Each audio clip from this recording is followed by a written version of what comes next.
Hello, everyone. I'm Helen McGrath, LLG's Executive Director of Policy and Governance, and I'm joined this week by our Bulletin Editor, Dennis Hall. Morning, Hello, Dennis. everybody. So, Hi. what have you got for us this week, Dennis? Well, Helen, we're going to take a deeper dive into an item that we've already just covered in the grapevine, and it's the pre-election period. Now, the latest date that the pre-election period can start for local elections is Tuesday, the 26th of March. For the Mayor of London and London Assembly elections, the latest date is Tuesday, the 19th of March. So we think the time is now right to plan ahead and have arrangements in place to assess your council's compliance with the very special rules that apply during this run-up period to elections. But don't forget, generally speaking, it's business as usual. Many commentators expect, however, that the 2024 elections will be the most toxic and challenging yet, and for a variety of reasons, so it pays to be prepared, as ever. In Bulletin 3 that accompanies this vlog, I've included a collection of guidance materials and a template letter to councillors on this topic. And the grapevine, as I said, also includes a checklist of the things that you should be doing right now. And in this vlog, we look at a selection of some of the most common questions that are asked about what you can do and can't do during this time. And Helen, I know you've picked out a number of important issues that you're going to look at once we've done the most common questions and answers. Yes, Dennis, I thought I would just look a little bit briefly at the judgment in the Client Earth case, and I'll give the citation when we get there. But also, the impact on the data protection regime, but in particular, the digital imprints that are required now. I think that could cause quite a lot of concern during the pre-election period. But we'll have a chat about that at the moment, because I'm going to give you a little quiz, Dennis. Keep you on your toes and see what you've got to say about some of these most common questions. So hopefully they'll be beneficial to the membership. Can council press offices still put out press releases ahead of the election? Well, yes, I think they can, but there are some limitations. Official, factual press statements about council decisions for public information can still be issued, of course. However, no publicity should deal with controversial issues or report views on proposals in a way that identifies, for example, identifies them with individual councillors or political groups. That's my answer. Yeah, absolutely.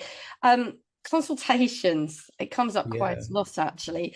So can a council put out a consultation, for example, about, say, change to library provision? And that's a common one during the pre-election period. Well, I think consultations are a hot potato during the pre-election period. It's a period of heightened political sensitivity, and I don't think these things should be put out, as they may well contravene the pre-election rules. Just too hot to handle. Yeah, play it safe, really, isn't it? I mean, it's the best advice there. Photo calls for the council leader or other leading councillor to open, say, a new facility, such as a play park or something, during the pre-election period. What's your advice there, Dennis? Well, I don't think there's a hard and fast rule to this, but my advice would be generally don't do this.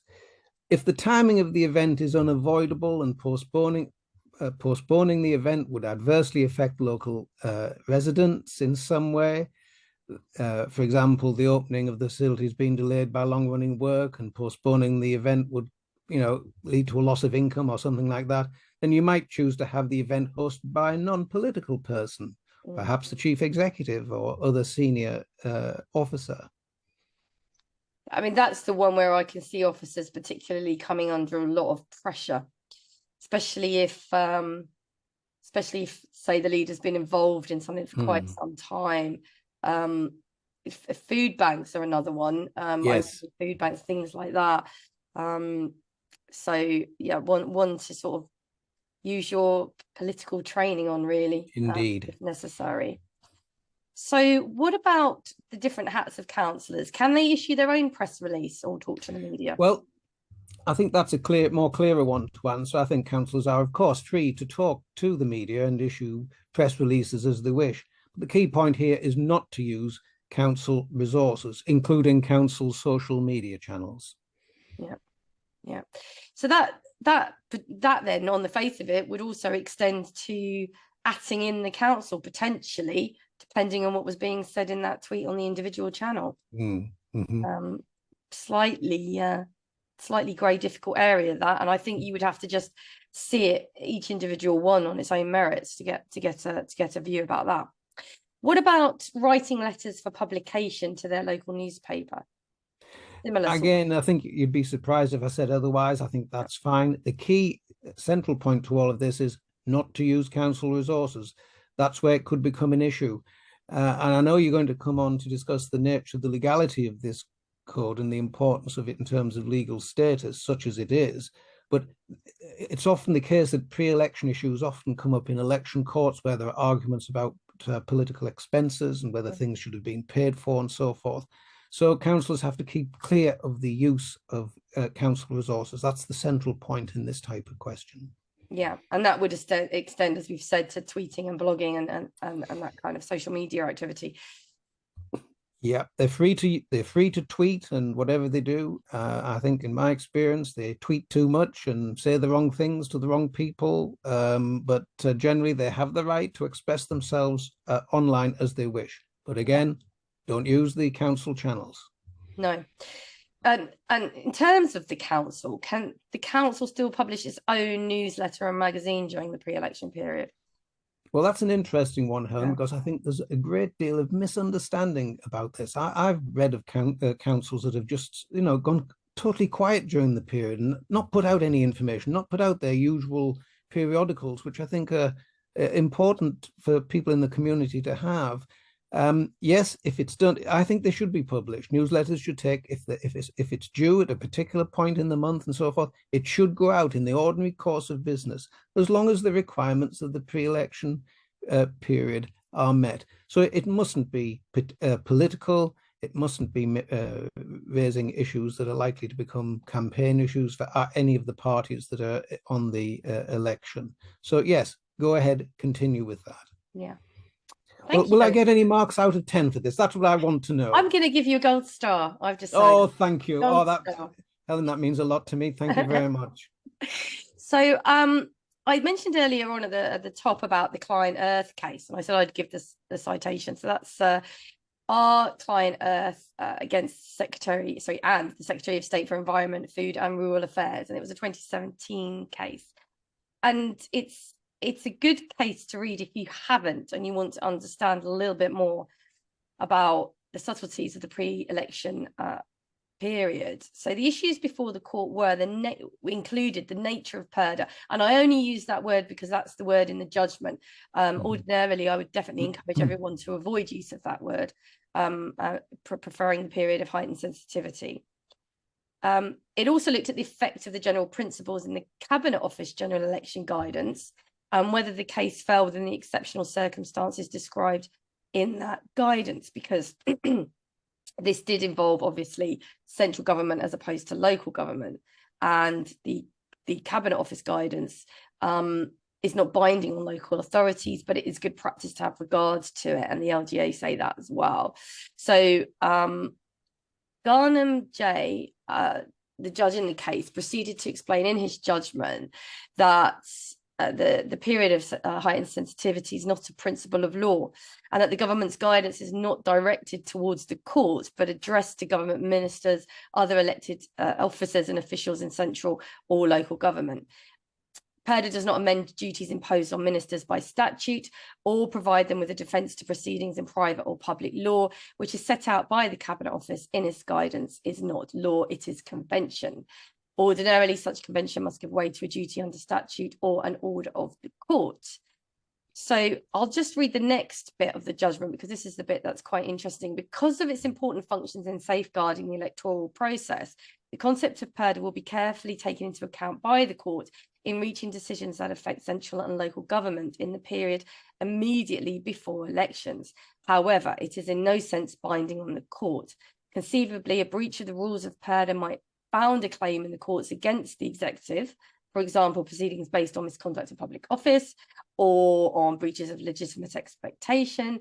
But this is because such a breach may conceivably constitute a legal wrong, but its enforcement is not a legal right granted to the government. And I found that quite helpful, Dennis. I don't know what you think. Mm-hmm. Yes, I think that clarifies things. I mean, I think the difficulty with all of this, and I've tried to emphasize this in the guidance that we've given, these provisions, this convention, officers, members shouldn't overreact to it. They should recognize it in the context that you've described. It's not the 10 commandments of how you should behave during the course of the pre-election period. It's part guidance, part restrictions and rules that you should follow, but it doesn't have major legal consequences, other than perhaps there are two contexts in which it might arise. One I've already mentioned, arguments about election expenses in the election court. And I suppose conceivably this issue could come up in arguments about whether members have met the code of conduct and standards issues, because there is this requirement, isn't there, in most local authorities to comply with protocols, to comply with provisions that bind members like this. Yeah, absolutely. The other two things very quickly I just want to raise that members should be aware of. It would be a really good idea to have a look at some of the decision notices on the Information Commissioner's website in relation to the prohibition of political publicity, exemptions not to comply with an FOI request, because I think that needs to be quite carefully considered. There's several decision notices in there where complainants have said that the council are selectively interpreting their words, PERDA restrictions, as a reason to ban responses to individual FOI requests, and the Commissioner has upheld some of those. So that's one to watch out for. The other one is the digital imprint regime, which is requirement to put addresses onto anything published. And we've reported before, I've certainly spoken about it, Dennis, where the government have said that councillors can use their local authority address. And we would strongly urge caution against that. And in fact, we have previously said to local authorities they might wish to look at how they do that, because regardless of the period of heightened sensitivity, there's going to be an issue around continuing, using council resources in any event throughout the period. So they're the two bits I wanted to raise. Interesting. I think that rounds off the complete picture, Helen, of things that governance specialists, monitoring officers and their colleagues should bear in mind. And with all of the other advice that's provided here and in the grapevine, I think that provides a good basis on which to plan and use the next few weeks to plan ahead for the pre-election period that's coming up. Yeah, and the best of luck to everybody. So on that note, please do take a look at the bulletin and our Grapevine podcast. And it's goodbye from me. Thank you for joining us. Thank you, Dennis. And from me too. Bye now.